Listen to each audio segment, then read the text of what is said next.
Okay, if you're a co-parent, you already know what I'm talking about.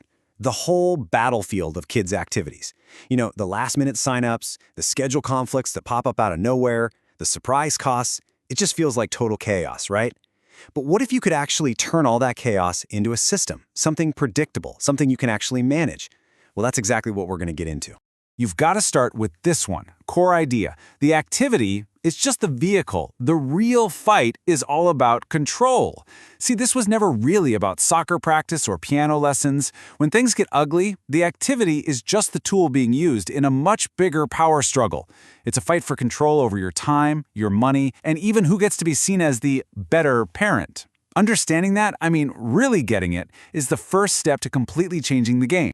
So why? Why do these after-school things become the perfect weapon in what we're calling the extracurricular arms race? Well, it's because they touch on absolutely everything. Your time, your wallet, your schedule, and, most importantly, your relationship with your kid. So let's really dig into what makes them so potent. So what makes this strategy just so darn effective? It's really a powerful combination. First off, the activities themselves look virtuous. Come on, who's going to argue against something that's for the kids, right?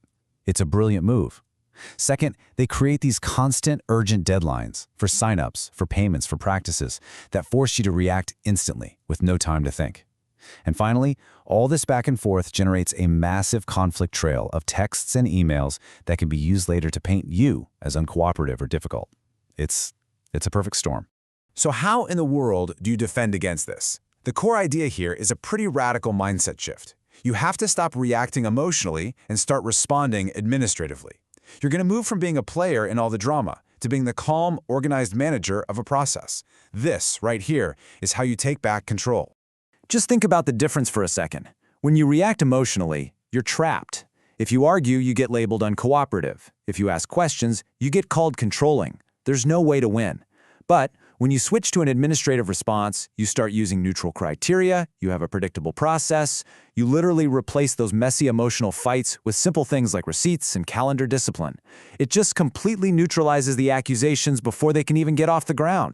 To build your defense, you first have to recognize the attack, right? You got to know what you're up against. So let's walk through the most common patterns used to weaponize your kids' activities. Because once you can name the tactic, you can diffuse it. First up is a total classic, and I bet this is going to sound painfully familiar to a lot of you. Unilateral enrollment. This is that move where you're simply informed that a huge decision has already been made completely without you. It just looks like a simple text, doesn't it? Hey, sign Timmy up for travel hockey. First practice is tonight. But the real goal is to box you in, to put you in a corner.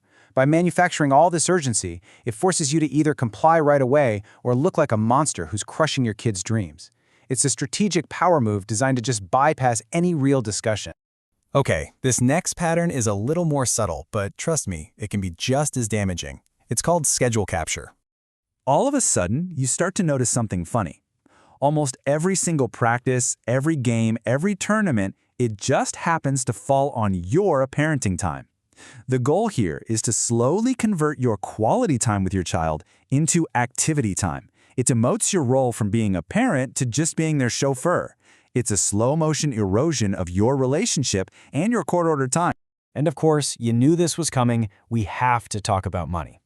Pattern number 3 is cost shock, and this is where the finances become the weapon of choice.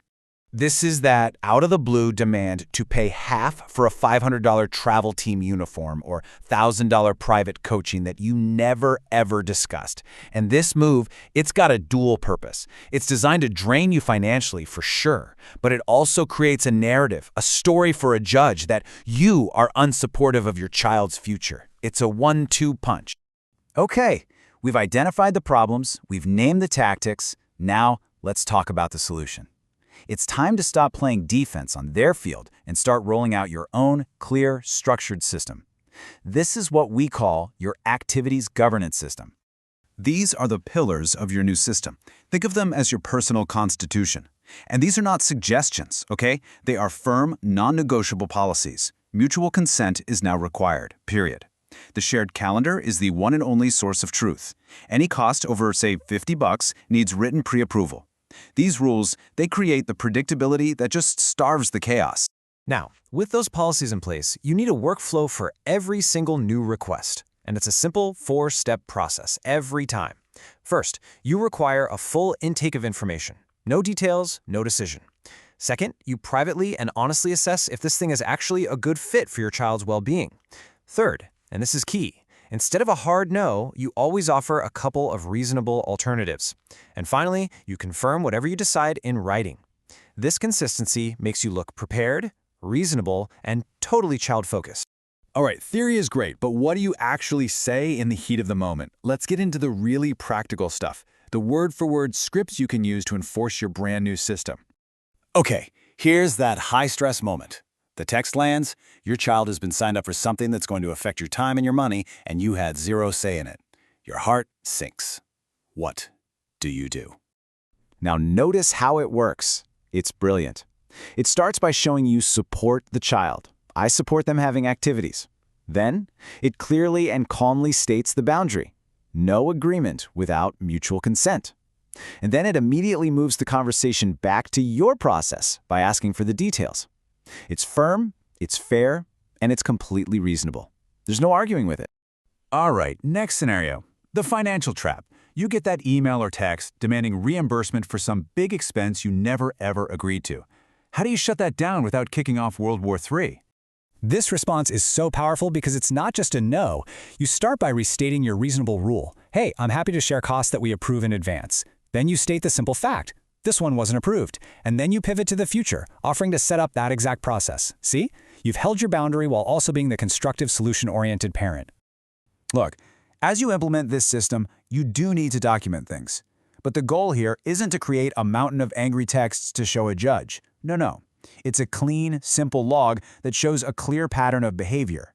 Just track the key things: unilateral enrollments, how many hours of your parenting time were lost, the unapproved costs, and most importantly, document every single time you proposed a reasonable alternative. This proves you're the one trying to find solutions. And let's be real. At the end of the day, this whole system, the policies, the workflows, the scripts, it isn't about winning fights. It's about ending them. It's about creating a zone of stability and peace for the most important person in this whole equation, your child.